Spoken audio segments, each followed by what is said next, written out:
So let's jump right in and do Weekend at Bernie's 2 and put ourselves out of our misery, okay? Okay. Yeah, I'm ready for And weekend. then we'll do an old movie. We'll do HUD. We're Yeah. doing Weekend at Bernie's too as well? Yeah. Okay. I didn't take any We notes. were going to do a real short Weekend at review on Bernie's that. too. Okay. So a lot of times they say the sequel's never better than the original. Wait, Tom, save it till after the music. Oh, we didn't do the music. Come on, let's go, Molly. Ladies and gentlemen,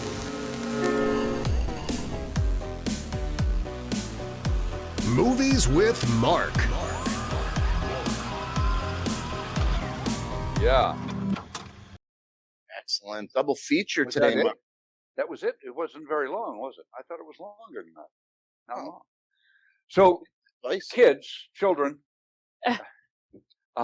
class, the movie we're doing today is Weekend at Bernie's 2, correct? Not 1, but 2. Not 1, but 2. Not 1, but 2. Weekend at Bernie's 2, the sequel to Weekend at Bernie's, obviously, for those of you who aren't aware of the American way of making movie after movie after movie after movie after movie after movie after movie after movie about the same thing. We're doing Weekends at Bernie's 2, which I didn't watch because I wanted to turn it over to you guys and have you tell me about Weekend at Bernie's 2. I just couldn't bring myself to spend $8 on a movie that had Terry Kaiser in it. Well, and then we're gonna review HUD as well after that. And then we're going to talk about HUD afterwards. But it Yeah, had for your those friend of Barry you who want to sleep a little longer, go ahead. We're going to watch HUD later. Yeah, talk Barry about HUD later. Bostwick, that's your buddy. Your He buddy was in Barry that movie. Bostwick was in it. Why Who? wouldn't you watch Barry Bostwick? He was in Weekend at Bernie's too. I know he's an old friend, an acting colleague of mine. You should have at least watched it for him out of respect for your good friend Barry But Bostwick. that's the operative word, isn't it? Respect. I mean, I bet he'd have given you a copy. Yeah, why do you Yeah, just he call will, your sure. friend and say, He carries copies of Weekends at Bernie's 2, Weekend at Bernie's 2 around with him and passes them out. I mean, I would. and Rocky Horror Picture Show as well. So Weekend at Bernie's 2. Tom, Molly, you want to go ahead? Molly, did you watch this movie? She loves this movie. I did. We own this movie. We You had to own watch. it, so you watched it a lot. Tom made me watch the first one, and then he was like, "Did you know that they made a sequel?" And I'm like, "How?" Bernie's Exactly. And then we had to go out and actually buy a physical copy of it because at the time they didn't have all the streaming services. I Well, think we bought it at a Blockbuster, like going out of business sale.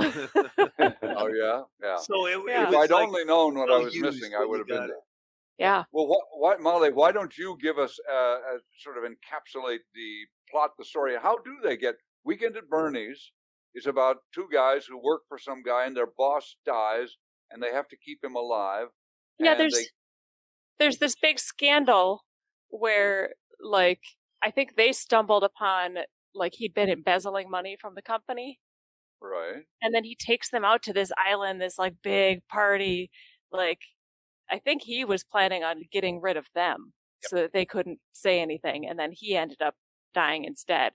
And they had him like propped up for the rest of the party. And they were, So But the, so the, then- re- the rest of the movie, as I've seen Weekend at Bernie's, and as Right. I remember, it's the gag is let's make the dead guy look like he's alive. Molly's explaining Weekend at Bernie's. I'll explain our movie, Weekend at Bernie's 2. well, you have to kind of give a little No, bit I of want. I this would like lead to, into Tom. I'm sure you can, and you'll get a chance. But I would like Molly to explain how do we get back to Bernie's for the second thing. Well, so This- when the movie starts, they call the two guys into the office. They think they're going to get this huge raise, this huge promotion, that they're set because they found this big, this guy was embezzling and blah, blah, blah. They were going to get Right. rewarded, but they get fired. And it turns out that the Bernie had like $2 million like stashed somewhere, and they're Right. trying to find where this money went. Okay. But Bernie's dead. He's the only one that knew where it was. Bernie's what? Dad? Bernie's He's dead. dead. Oh, he's Bernie's dead. dead. He's the only one who knew where the money was. I Knew see. where the money Okay, was. right. So wait a minute. Let me guess. They dig up Bernie? No, he's still in the morgue. They never got around to burying him. I think it was like the next day. It seemed like the continuation because he was still in the morgue. Yeah. The two guys found a safety deposit box key in his possessions because they were with him when he, the body came in, and they said that they were related to him. They signed over for the possessions, but then it turns out that they need to access this. They don't need not only the key, but they need Bernie. He needs to be there. He needs to sign for it. He needs to verify. Okay, now I'm up to speed. So now, Tom, would you take over from Molly and explain why this movie is your favorite movie of all time? Because she's missing a main point, and that's our antagonist. So Barry Bostwich's character is the guy who fires him. He wants Bernie's money, so he hires a Mobu. And the Mobu has henchmen. Now, the henchmen I love in this movie. They are hilarious. They really are. They're the stupid mess up everything, and they're like the coolest guys in the world. So it's a weird combination of being so cool and yet mess up everything. So, but those poor guys just stumbled into the Mobu, and she they were on a vacation, and a Mobu came out and put a spell on them. Yeah. She blows pop. What's that word you're saying? A Mobu? Mobu? It's some kind of voodoo priest. Like a voodoo, yeah. Okay. So voodoo. What country are they in? Where do they live? It's in the Caribbean somewhere. Somewhere in the Caribbean. I don't think they stated where. Oh, because that's where Bernie put his money. Right. Gotcha. So in one of those banks. The Mobu gives this guy a spell, which is involving chicken bones and all kinds of rituals and stuff. But they lost the chicken, and they found a pigeon. So what it's supposed to do is it's supposed to wake Bernie up to go walk to the treasure, because nobody can read the map. So Bernie comes back to life, but since they use pigeon bones, Bernie can only move when there's music. So when music is playing, he starts dancing and walking towards the treasure. It's just so absolutely farcical, and when he dances, he hunches himself over like this. Gets in a position. I don't know how and the he music did that stops, and he just flops to the ground. That must have been so uncomfortable. He must have had the biggest crick in his neck from doing that. But Bernie gets into trouble. He gets into a fight, and he beats up a lunk. He's laying on the beats up a face what? of the woman, the lunk's girlfriend, and she's talking to him. He's laying there dead, smelling, and she's talking to him. And you understand me? It was. It's just a series of very comedic. It's better than the first one. It really is. Yep. And then the Mobu puts a spell on one of our two main characters, not Larry, the other guy. She poisons him. Yeah. And says he needs the antidote within 24 hours or he will die. Okay. So they end up strapping Bernie with headsets, and they go to scuba diving because it's buried at sea. Of course it is. Like every buried treasure. So he didn't put his $2 million isn't very much, but I guess in 1990, when was this movie made? 1997? I think. No, like 1 or 2 or something. I'll look, but it seems like the early 90s movies. You should have this So information. it's a very comedic. So you've got the two guys that the Mobu sent to bring him back, Right. and then you've got the 93. two guys that had been in the first movie that they just brought him to this island to try to get the safety deposit bank, box open. So they dress him up with a coat, and they're basically using him as a puppet. Right. And Right, of course. They arm are, up right. his sleeve to sign the thing. They get into the safety deposit box, and I think it's just a piece of paper with some voodoo symbols on it or something. They never really explained. There was nothing in there. Nothing. It was a big box too. You think, A big safe deposit box. Yeah. But then throughout this, the other guys see him, take him and drag him into their car, and then they find out what, that he can dance. But that Terry Kaiser, what an actor, huh? It's very Barry Bostwick loses all his over the mind place. because he keeps seeing Bernie walking around and no one else does. So Barry Bostwick is there on the island with them? Yeah, he's the evil guy. He's trying to take pictures, and he He's keeps getting not the arrested. one that hired the Mobu. He had no clue what was going Can on. I say this is a PG movie? It's rated PG, and there were boobs in it. When does that happen anymore? I don't. When Bernie went parasailing and was breaking across, yeah. he He took took the tops off those girls. and Barry Bostwick got blamed and arrested again, Yeah, dead Bernie still. messing with Barry Yeah. Bostwick. Boswick. I'm thinking Brian Bostwick. It's the Brian Bosworth. I don't know what I'm Dude, thinking. Boswick. Football player. Aaron, did you watch Weekend at Bernie's too? Bostwick. Well, when I found out that we weren't watching it, I didn't find, like Mark said, $7.99 seemed a preposterous amount of money to pay for it. That's And I what had- we're ever gonna get. I Okay. had seen it a lot in the early 90s because HBO just ran it into the damn ground. So as you were recapping it, some things were coming back and none of them were good. It's an incredibly thin premise, Thank you, right? Aaron. It's like a sketch and a sketch comedy show that they turned Yeah. into a whole movie. To me, it feels like when you do a good first movie that's a hit, they reward you with a sequel in the Caribbean. Just Well, there. you don't. Yeah, that's the trick. That's exactly it. You make a good movie, it makes a little bit of money. I don't know how much Weekend at Bernie's won and made, but it doesn't even have to be a big success. If you're a slick talker and you can talk the studio into it, they'll let you make a movie wherever you want. And if you want to go spend a month or 2 months in the Caribbean, that's what we get. Hey, I got an idea. Let's have some buried treasure. Hell I yeah. mean, Voodoo magic. is it the best movie? No. But No. it makes me laugh. It's just the right kind of farcical. Like, to me, it didn't get like old. It was just, it's funny. It's a nice, just sit down and watch it and laugh. I Right. mean, What do you I give thought it? it got kind of old. Yeah. It's You rough. did with him? You thought it got kind of old? It Well, got does- kind of old. It sounds like some of the same dead person make him look like a puppet, make him look like a live gags that were in the first one, but in a different place with a different cast of characters. Barry Bostwick's not in the first one, is he? but No, I don't think so. the guy who is Bernie, Yeah. I'm very impressed with his skills, the way With he his His physical. physicality. to do the dance. And Is he still alive? Is Bernie? I don't know. I don't know who that is. Who is that? Bring it.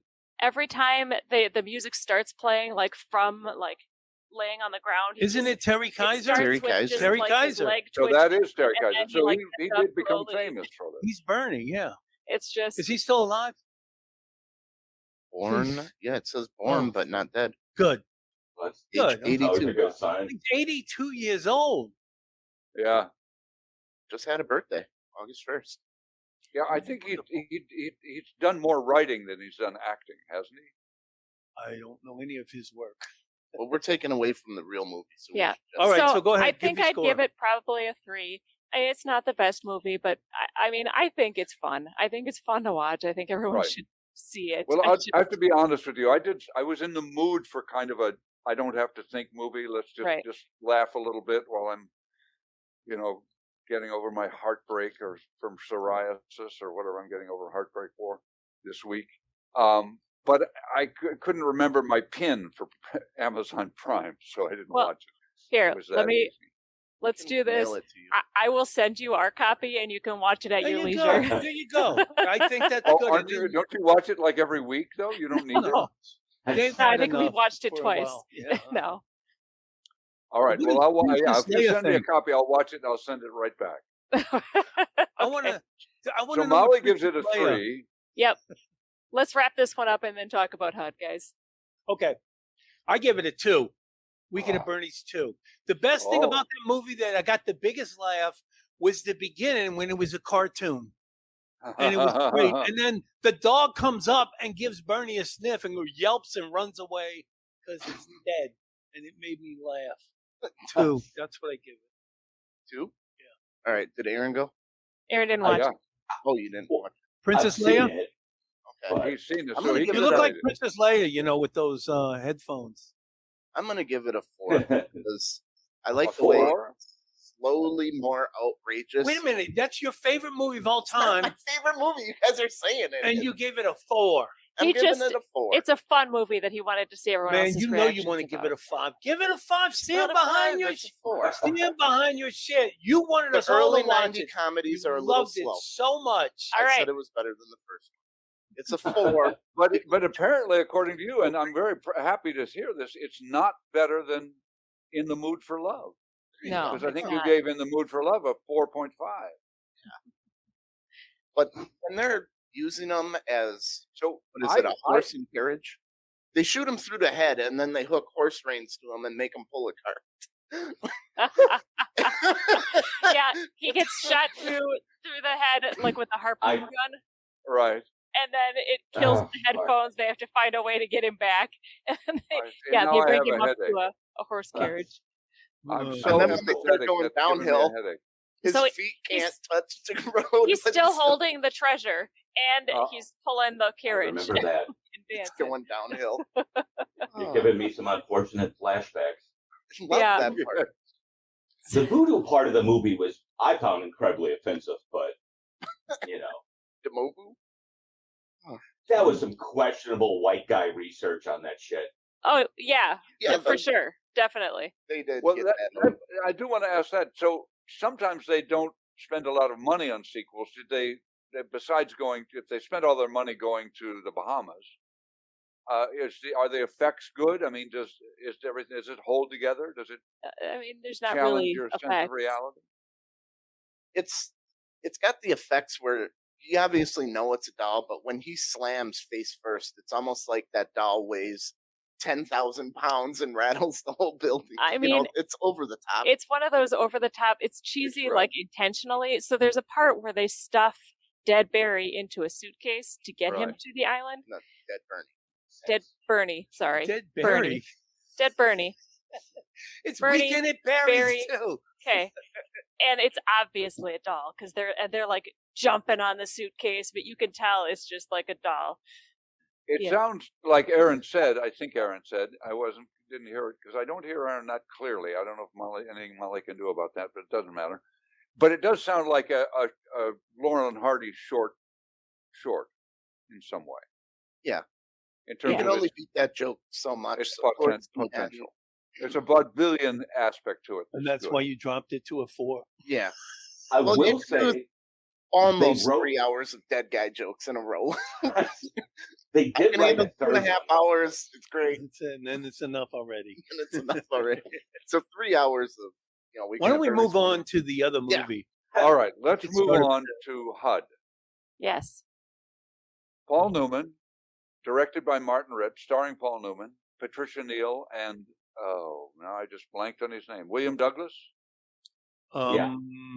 Yeah, William Melvin Douglas. Douglas. Melvin Douglas. Right. William Douglas, somebody else. William Powell, Melvin Douglas.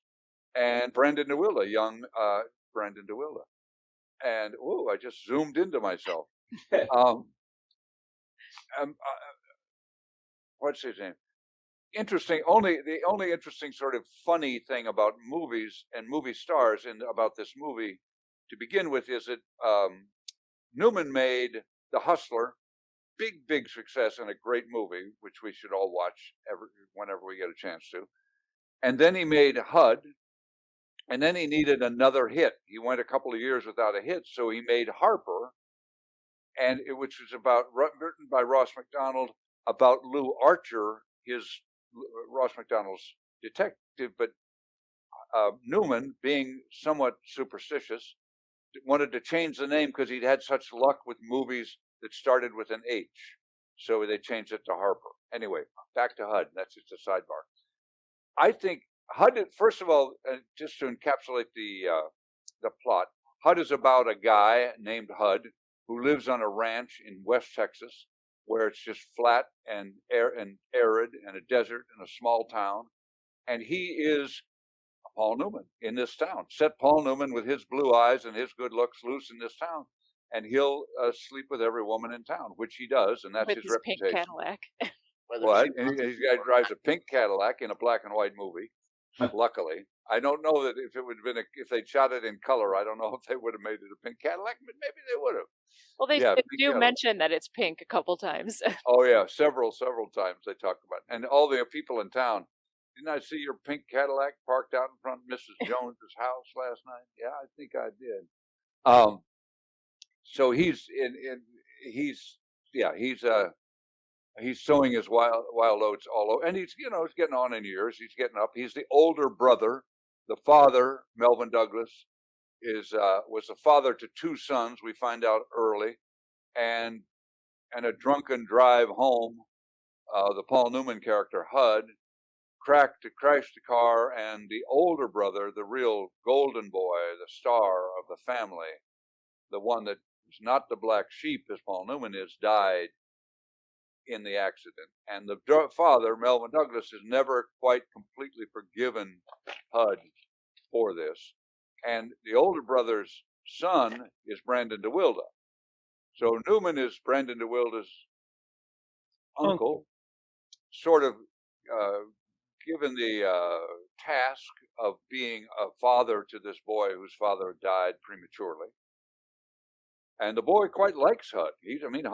Everybody likes HUD. HUD's charismatic. He's a very, he's a player. Everybody likes HUD. The women all like HUD, except Patricia Neal, who actually does like HUD.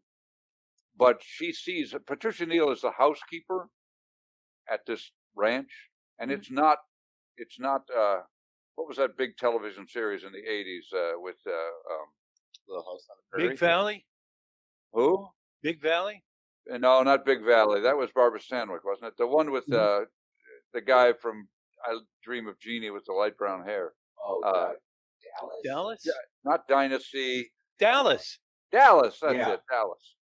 Sorry, my mind is just Swiss cheese. It's not that kind of Texas. It's real eat dirt for breakfast Texas. The With biscuits and practical gravy. plot through the movie is that they discover on this ranch, which is just making it anyway, hoof and mouth disease, or what they call it. They refer to it as foot and mouth disease in the cattle, and by the end they have to put down all their cattle, and they had just bought some Mexican cattle and brought them up, and probably the hoof and mouth got into their cattle from this. They had to put them all down. They bring the government in. HUD's all for selling them before the government gets there, so they can't find out about it, selling them off to somebody else and just getting rid of them. And HUD genuinely takes the easy way out. He's just, he's that kind of guy. And because Patricia Neal's character says no all the time, and HUD asks, what are you doing later tonight? All the time. And Patricia Neal, the best scenes. No, every scene is a good scene as far as Brandon DeWilde weakens it just a little bit, but I end up liking him. But the Patricia Neal HUD relationship, I think, is a great relationship. I mean, that's a woman, on her own, got to be 40 something, 35, whatever she is. 38. 38. Is that what she is? Did they say that in the movie?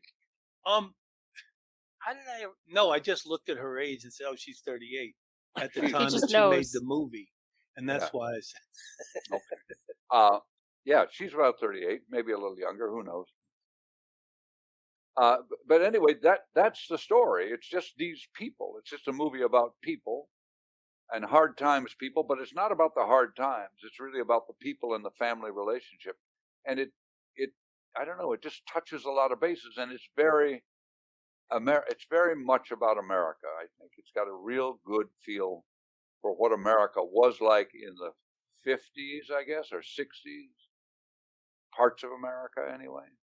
And I think it's really one of the great American movies. So I think so. William, I want to know, you seem to like it. I'm inferring from some of your body language that you liked it. Do you want to say something about it? Well, I would say there were a couple of scenes that were kind of hard for me to see. I don't like seeing them taking a stick and hitting an animal with it when they were getting the cattle ready. And then, of course, the scene with the animals when they put them in the pit. And I mean, granted, I don't know. I had a hard time watching that. That's good. I mean, you should. I mean, I think it's hard for them to watch it too. Well, I'm getting to that. Yeah, well, I mean, look, he was definitely very rapey. The thing is that kid did look up to him, but little Yeah, by little, the man, when the man said to the kid, "You think he's a real man?" and I was like, "That old man is a real man right. because of his integrity and his rules that he lived by." The grandpa. The grandpa, like or they called him granddad, like when he said when they found out they might have that disease, let's get rid of them, let's breed, send them to breeders, and he's like, I would never do something like that. It's like Paul Newman just wanted to get what they could out of it, and that man had integrity.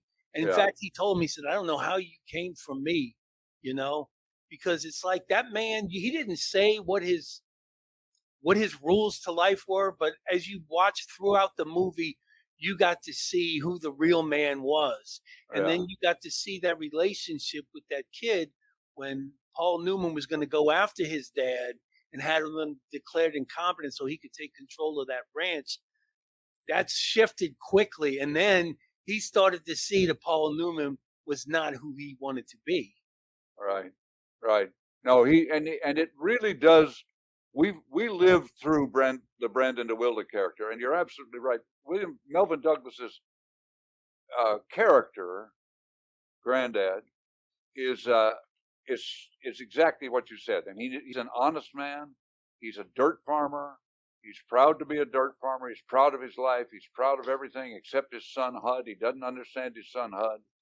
He has remorse and regret for that he didn't, and he even understands. I think that maybe he had something to do with HUD being the way he is because he was so in love with the other son, and he took the death of the other son badly.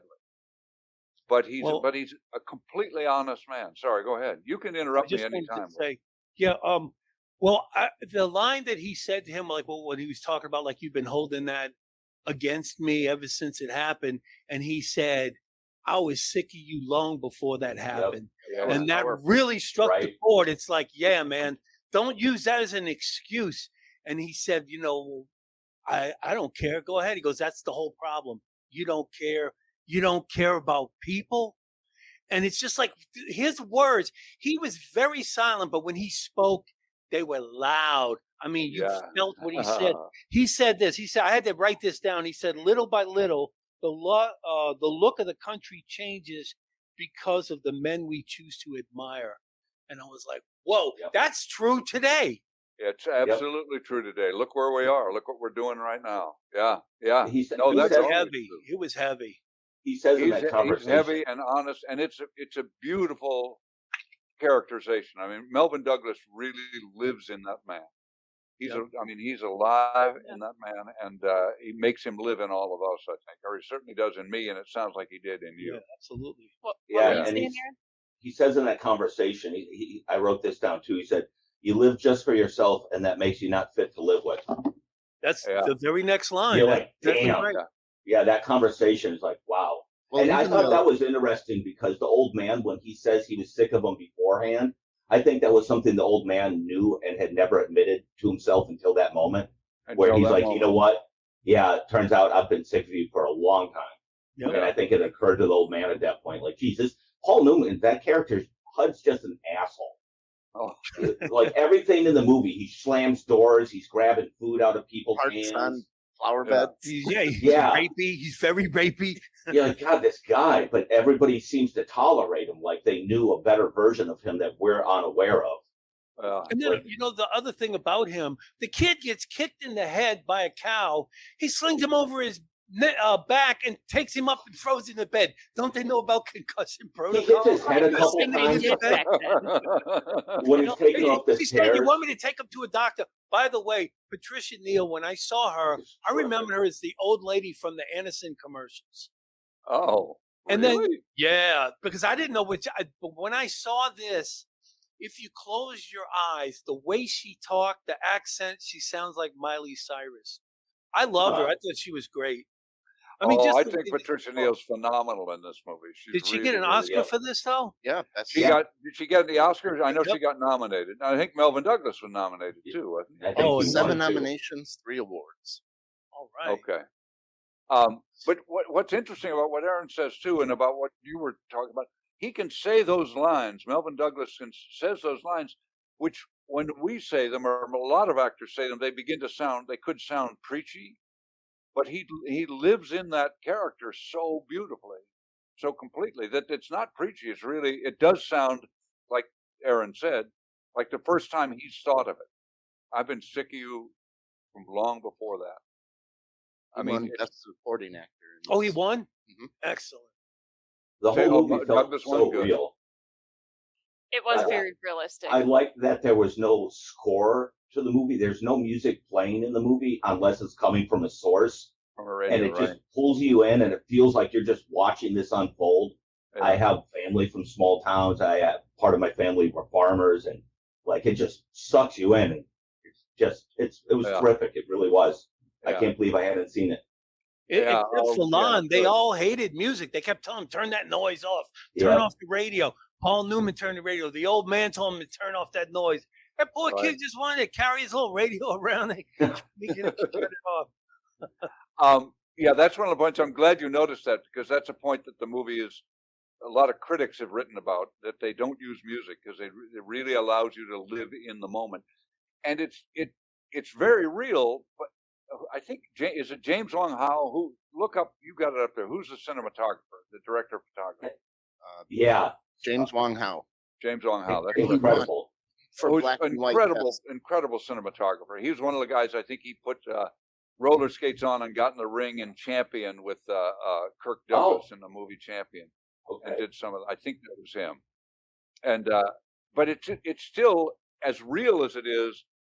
It's very beautiful and very almost. I mean, I talk about the physical beauty of In the Mood for Love, the Wong Kar-wai movie that we talked about a little while ago, a couple of weeks ago, and it's important that the pictures be pleasant to look at, that we enjoy looking at them. Just like it's important that Paul Newman looked the way he looked. We listen to Paul Newman because he looks like he looks. He just looks more beautiful than anything we've ever seen, almost. And he can be as big an asshole as he wants to be. There's a shot of his eyes at one point. The shots are beautiful without calling it. What? Say that again. There's a shot of his eyes at one point where they look fake. His eyes are so perfect, and there's just like, I'm like, it looks like somebody digitally rendered his eyes. And the cinematography, this dude made West Texas look beautiful and found the beauty in West Texas, and I've never found it. And he did. Like, the opening shots. Did you say you lived there? You grew up there? I toured through there several times. And it's just and before a rainstorm and after a rainstorm, it's pretty. But you got to stop for a minute and sit for a while to find the beauty in it. You can't drive through it and see it. That shot of the crows, man. Yeah, I used to tell people. I spent a little bit of time with Paul Newman. And I used to tell people that he had blue injected in his eyes, and that's how he got that blue. And people would believe me. They have. I think they have a special light that maybe they created for Paul Newman that just hits, and now they use it all the time. That just hits right across the eyes, and if you don't move your head. Can you tell us where we can find those injections? What did they call them? Desperately. I don't need them. I got midnight blue eyes that you'll fall in love with. You live too long. Every time I don't stare into his eyes. Every time I look at Tom, I think Elizabeth Taylor. He's got those violet eyes that Elizabeth Taylor has. Midnight blue. He's blushing. Molly loves it. She sits and just stares at my eyes sometimes. He's got pretty eyes. She's staring at you, trying to understand what she's doing with you. She's thinking, what's going on in that mental head of yours? But it's so good. I'm so glad that you two feel that way about it, because I really do think it should be on the same shelf as The Hustler, on the same shelf as a lot Last Picture Show. Really particular, unique American movies.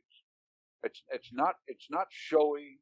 It's just and it has fun. The greased pig race. I could have caught that pig way faster than those guys were. Well, he stole it from the guy who was holding it, and he just grabbed the feet and ran even there. Some other guy caught it, and he even in the midst of that, he does it, and he gets away with it. For pigs going for the wrong pig. Well, and then I didn't like them bringing them in, holding them up by their back feet. It's like, come on, can't you just put them down? No, man. I don't like seeing animals being mistreated at all. I'm sorry about this. Even though they're delicious, I'll eat a pig. I'll eat a cow. Just treat it nicely before you kill it. Before it's on my Well, I'm sorry you had to go through that, but that's real life. That's what people do. In Mexico, when they wrangle horses, they use a 2x4 and they hit them in the forehead to get their attention. Mexican horses aren't all that smart. Why it's got to be a Mexican horse? That's kind of racist, man. Mexican horses are probably the ones that brought that hoof and mouth. Was it like The Godfather when he said foot and mouth? I was like, why aren't we vetting these Mexicans at the border? I know. Build a wall. Keep out those foot and mouth steers. Oh my God. Tom, like, what do you call it? The foot, the paw, the hoof and mouth. It's hoof. Tom, did you like Patricia Neal's character? I loved her character the best. Yeah. She was like, you could tell she had different relationships with every single person. Yeah. Very unique. With the boy, you could tell it was like, I've matured to where the babysitter is hot now. And then she had kind of like a back and forth with HUD. She was very, business-like with the father. Mm-hmm. Like, hey, kitchen's your duty. Like, right. They didn't really talk about anything but business. And I thought she had just range. Like, she had 3 or 4 relationships. Yeah. She was very self-aware, very different. Confident, very like. Yeah, no, she's really a great woman, a really interesting woman. And she has respect. What bothered me after the near rape experience, the boy wanted to see how she was doing, and it's almost like she hid her face, like she was ashamed, and she was like, "Get out of here," or like, "Go away from me." And it was like, you got nothing to be ashamed of. I mean, that's Paul Newman being a fucking rapey piece of garbage. Yeah, and you could tell that women didn't really fight back. And then the next day, they're like, and then he sees it. Yeah, sorry about that. I got a little too rough. Like, no, dude, that's seriously that's not crime. Cool. That is a serious crime. But by the next day, she'd already made the decision to leave. It seems like as well as she should have. Right. She wasn't taking that shit, and I feel like if she had met Paul Newman before her first husband, the HUD character, she would have been with him. But she'd made that mistake before and could see that this is not happening again. Well, he could have wore her down because I think she said as much. She said that, yep. She said as much. Like it was probably going to probably happen. Yeah, and I could see that eating HUD up later in life. And then he tells the kid, he's like, "You wanted to do it too." He goes, "Yeah, but I didn't want to be mean about it." Yep. No, dude, that's rape. That's right. That's what they call rape. That stuck with me that I enjoyed with her was when she jumps in HUD's car because the truck broke down. She's got the bag of groceries, and she just starts like eating like everything out of the grocery. He took off. She's barely in it. I thought she was gonna fall out of the damn car. She's peeling an orange and eating it, and like then she opens the Fig Newtons. Yeah. You want one? I'm like, they're not even at home. She's just eating all the groceries. She's totally comfortable in her own skin. Yeah. She's really, and that shame, that moment of shame in front of the Brandon Wilder character after having been nearly raped, I don't know what it's like for a woman, but that experience for a woman is, I think that's exactly right. That's exactly right. You just don't, the shame is yours, even though you've been shamed, it's been brought on you. He's the bad guy. Right. But because you were there and because he wanted you, and this is the world that they live in. That's the world of the 50s and the 60s for women. You were, men could beat their wives and go down to the bar and talk about it and get everybody to buy them a beer.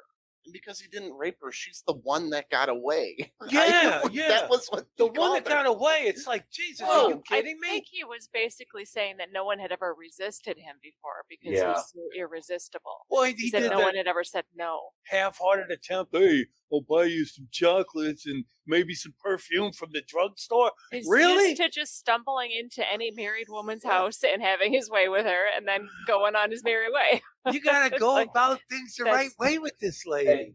And do you think that she was partially ashamed because she knew this was a possibility and she didn't protect herself better from him. I felt like she knew what kind of person he was, and she didn't keep him at a far enough distance.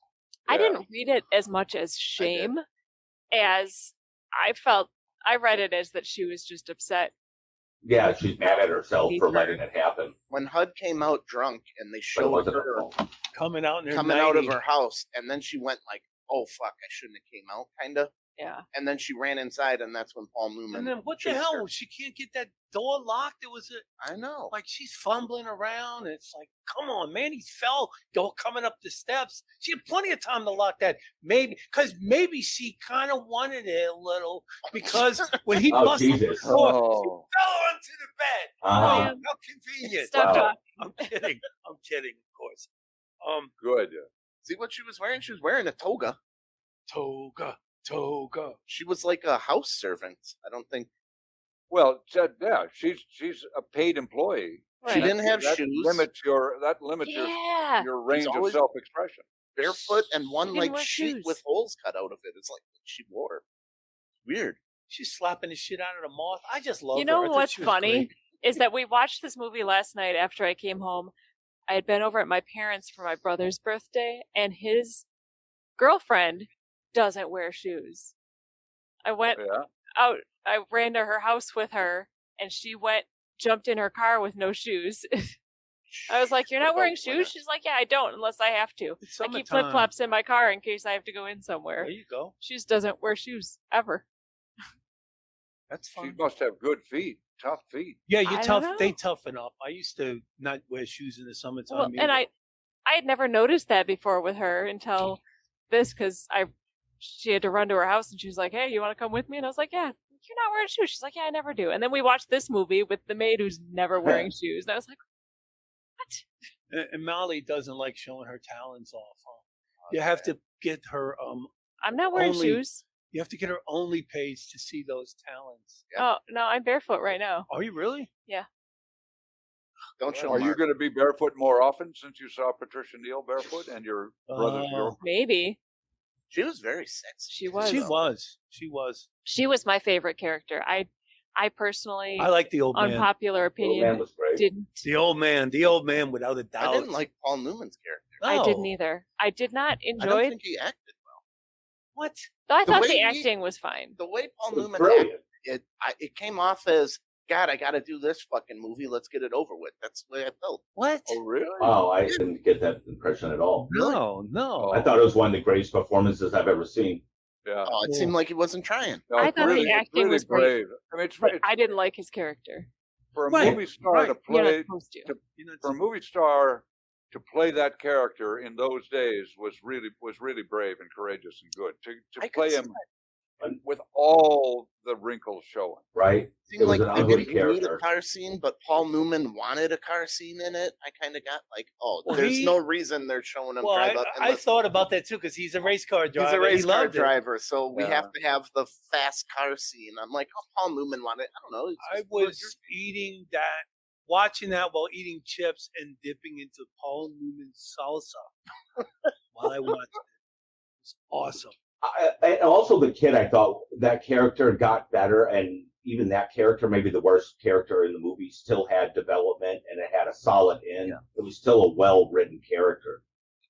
Just to watch that kid kind of grow. Where the old man left off too, on his own. Well, what about full of nothing? At the beginning, Paul Newman is throwing the kid under the bus to blame him sleeping with that dude's wife. That was slick. And the kid didn't seem to mind, and it was like, that is so messed up. But then in the bar, when that dude wanted to beat the shit out of that kid, Paul Newman stepped in, and he took up for him, and then they had a wonderful night with their head stuck in the horse trough, trying to sober up. But that kid's idealism was just shot by the end of the movie. Like, whatever innocence he had was gone. There's a line I noticed at the end when they're burying the old man. Somebody says to the guy, says, he's gone to a better place. And the kid says, I don't think so, unless dirt is better than air.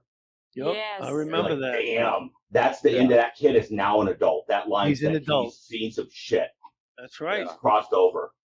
Yep. Yeah, it's all based on a Larry McMurtry story. and I haven't read the story, and I should go back and read it because some of those lines like that may very well. There's a Larry McMurtry wrote that one that made Robert Duvall a cowboy. What was it? A television series. Lonesome Dove. Lonesome Dove, right? Oh, that's right. Yeah. Robert Duvall and Larry McMurtry's a really, really good. He also wrote the story for The Last Picture Show, a great movie. Another great, similar, bleak Texas movie. Yeah, it takes place the same part of Texas. Exactly. Sybil Shepherd. Bogdanovich, was he the director? Yeah. Bogdanovich is a director, and Sybil Shepherd started in. We could watch that next time if you want to watch another. She was one of my favorite movies. Yeah, so that's why I identify with this. I should watch that. I haven't seen it for a long time. Can I ask you guys if you noticed during the animal scene when they were shooting the cows? My guys are here. I've got to go. Okay. I'll just say this real quick, but it seemed like the extras were not like two guys were trying to see who could be the last one to shoot in the camera scene.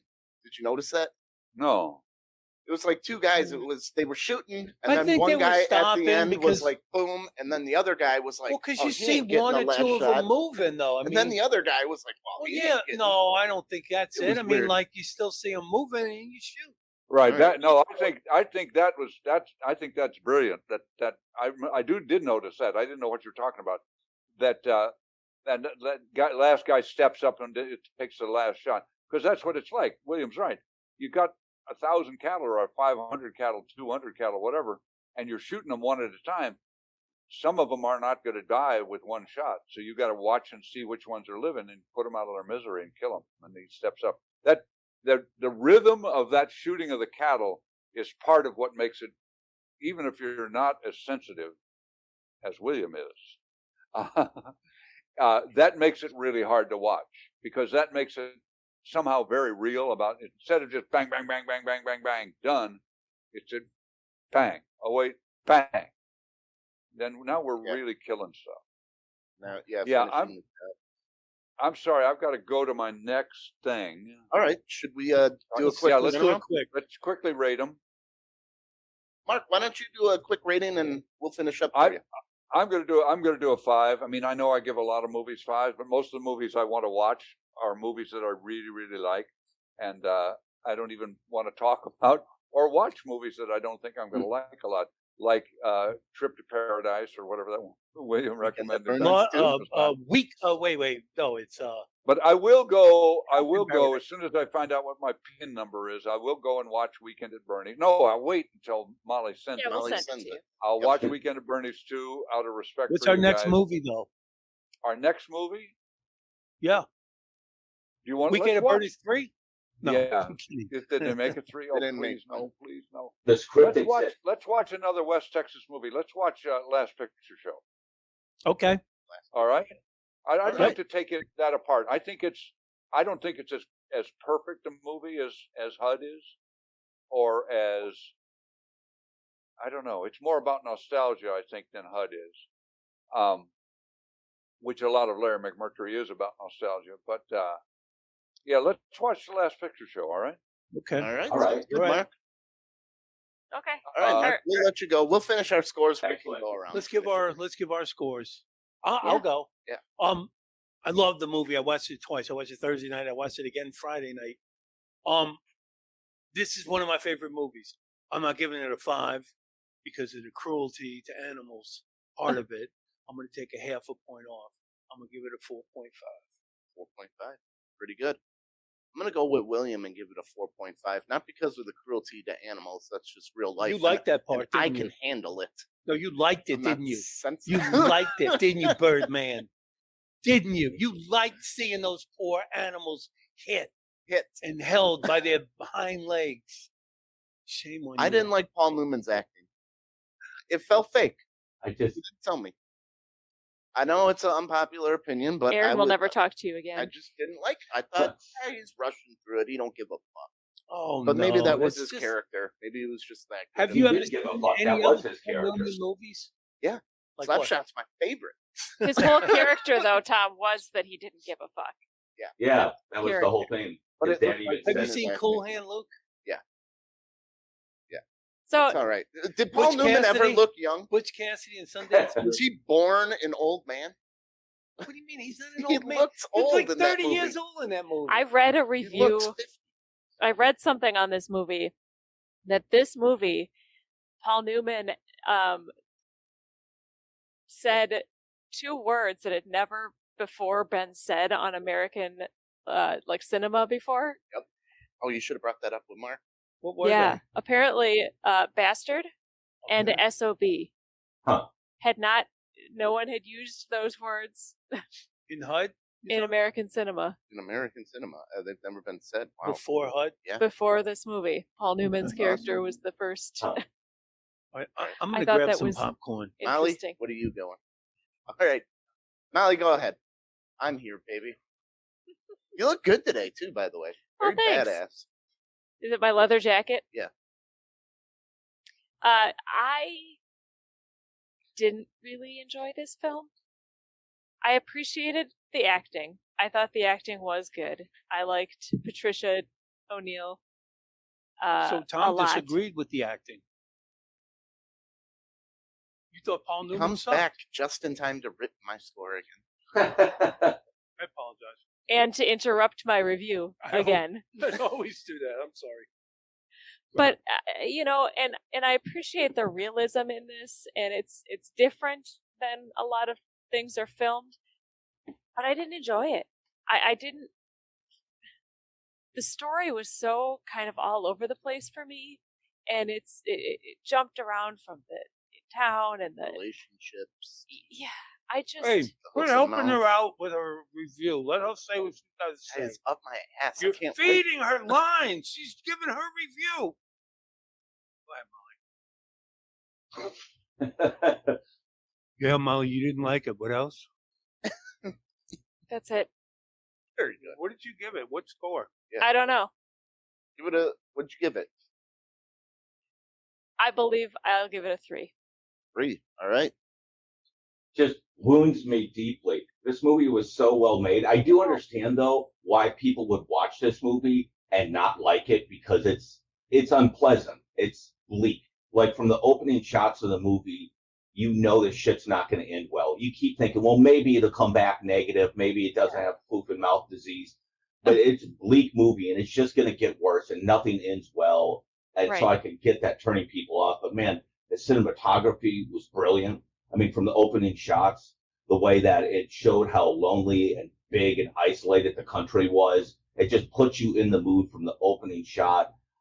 The acting was great.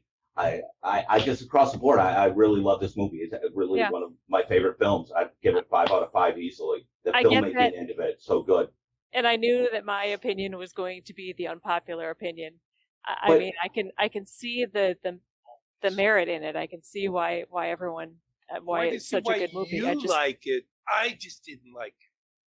Is that what you said? It's also, 60 years back somehow, nearly 60 years ago, and it's a different style of filmmaking, and films are entirely different now. yeah. And I guess for me it was just that, and it wasn't even that it was bleak and that the ending wasn't happy, the typical happy Hollywood, because I can appreciate that. And there were parts that were brilliant, and that some of those dialogues were brilliant. I just, yeah, So I mean, I think the thing was like watching HUD was like living with HUD, and living with HUD isn't fun. yeah, And they did such a good job of making you feel like you were part of it that you're like, oh God, this guy's just a prick. I saw the kid finally switch on him. Yeah. I'm like, yeah, I'm not going with you, and no, I'm gonna go off and do my own thing. And he tried to charm him or whatever, but he wasn't doing it. That kid was more like the granddad, and that kid kind of had his own set of morals that he was gonna live by, and he knew being with HUD that wasn't gonna help him at all. And then it just ends with HUD alone. They don't tell you what happens, right? It just ends, but you know Just this guy No, is at the all end. alone. after they ran the credits, it said, "And they lived happily ever after." it did Yep. not. He- You're not going to trick me into watching it again. Yep, right at the end. At the end, Then they he lived built a happily. ton of oil rigs and made. And Well, some I wanted to see what else the kid had done, and there's a movie that was in Yeah. Shane, and I remember hearing it. I Shane's probably terrific. saw it when I was a kid, But then I looked him up, and he died in a car accident when he was 30 years old. You know what? Shit. This is the prequel to There Will Be Blood. Was it really? Could No. be. I did notice that there was no like older picture my son. I'm of sorry. the actor that played the little kid, so I figured something had happened. He died. Was he the kid in Shane? I think so. Okay. And Patricia Neal was absolutely terrific in The Day the Earth Stood Still. Oh, I don't remember that. I don't remember that movie either. What is that about? It's the movie it was a sci-fi movie that made science fiction popular in the 50s. It's the one where the guy lands on Earth and he's trying to tell Earthlings, hey, you guys are fucking up. And if you keep fucking up, we're going to have to eliminate you from existence. And just, yeah, it's a hell of a political commentary. Except in the 50s, he probably couldn't say fucking up. He probably just had to put it in a He nice... made it. Yeah, He came says with it a very robot. nicely. Yeah, Robot? Yeah. He came with a robot. Latu Barada. Well, we must have kicked his ass because Yes. we're still here. It's great. It's really one of the greatest science fiction films ever made. And Patricia Neal was great in it. Yeah, she's terrific. What did she play? The mom?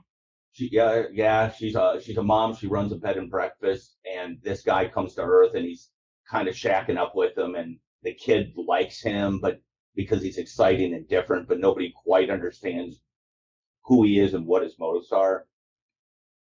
And it's good. He comes to Earth and he wants to warn Earth that if you don't clean your shit up, it's going to end poorly for you. And America. Now, what did he say exactly? Because in the Checking on 50s, Earth. he didn't say, you're going to fuck you up if you don't keep your shit clean. It might be 2 or Guys 3 are years since I've fucking seen up. it, but Yeah. he lands in America and he's telling Americans, I want to meet all the world leaders. And they're like, yeah, but talk to us first. Tell us what you know first before we talk to everybody else. And he's like, no, I need to tell everybody at one time. And America can't get it through their head that it's more important than just America. That sounds terrific. interesting. It really is good. So I guess they're saying is fuck the Chinese and Japanese. We just want America. We want to know how it affects us. Enemy, my friend. Okay. So we're going to watch the Last Picture Show Last picture in show. 2 weeks. All right. Another one of my favorite films. Sweet.